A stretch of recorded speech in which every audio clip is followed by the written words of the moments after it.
എന്താ പറഞ്ഞേ? അങ്കമാലിയിലത്തെ പ്രധാനമന്ത്രി എന്റെ അമ്മാനാണ്, അങ്ങനോട് പറഞ്ഞ കാശ് അയച്ചു തരുമെന്ന് പറഞ്ഞു.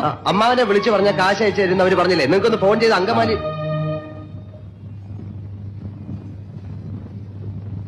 അങ്കമാലിയിലെ അമ്മാവൻ ആരാന്ന് പറഞ്ഞു?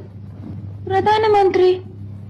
അപ്പൊ ഈ കഴുത പറയാ എന്റെ അമ്മാവന്റെ വകയല്ല ഈ ഹോട്ടലിന്. അപ്പൊ ഞാൻ ചോദിച്ചു നിന്റെ അമ്മാവന്റെ വകയാണോ ഈ ഹോട്ടലിന്? അപ്പൊ അവൻ എന്നെ എടിന്ന് വിളിച്ചു, ഞാൻ അവനെ പട്ടിന്ന് വിളിച്ചു. അപ്പൊ ഒരുത്തൻ എന്നെ അടിക്കാൻ വന്നപ്പോ ഞാൻ എന്റെ കൊടയെടുത്ത് അവന്റെ വയറത്ത് ഒറ്റ കുത്തി. എന്റെ കൊടയെ പിടിച്ച് വലിച്ചപ്പോ ദാ അവിടെ ഇരിക്കുന്ന ഫോട്ടോ എടുത്ത് ഞാൻ തറയിൽ എറിഞ്ഞു പൊട്ടിച്ചു. പിന്നെ ഒരുത്തൻ എന്നെ പിടിക്കാൻ വന്നപ്പോ ഞാൻ ഫോൺ എടുത്ത് അവന്റെ തലയിൽ ഒറ്റ അടി വെച്ചു. എന്നിട്ട് ഒരുത്തൻ എന്റെ അടുത്ത് വന്ന് പറഞ്ഞു അവന്റെയാണ് ഈ ഹോട്ടലിന്. അപ്പൊ ഞാൻ അവന്റെ അപ്പൂപ്പനെയും അമ്മുവിനെയും ഒക്കെ ചീത്ത പറഞ്ഞു. അവൻ പോലീസിനെ വിളിക്കുന്നു പറഞ്ഞപ്പോ ദാ അവിടെ ഇരിക്കുന്ന പൂച്ചട്ടി എടുത്ത് അവന്റെ തലയിൽ ഒറ്റ അടി വെച്ചു കൊടുത്തു. അവനെ ആസ്പത്രി കൊണ്ടുപോയി. ഞാൻ വേറെ ഒന്നും ചെയ്തില്ല, ഇത്രേ ചെയ്തുള്ളൂ. അതിനാണ് ഇവന്മാർ ഇങ്ങനെ ബഹളം വെക്കുന്നത്.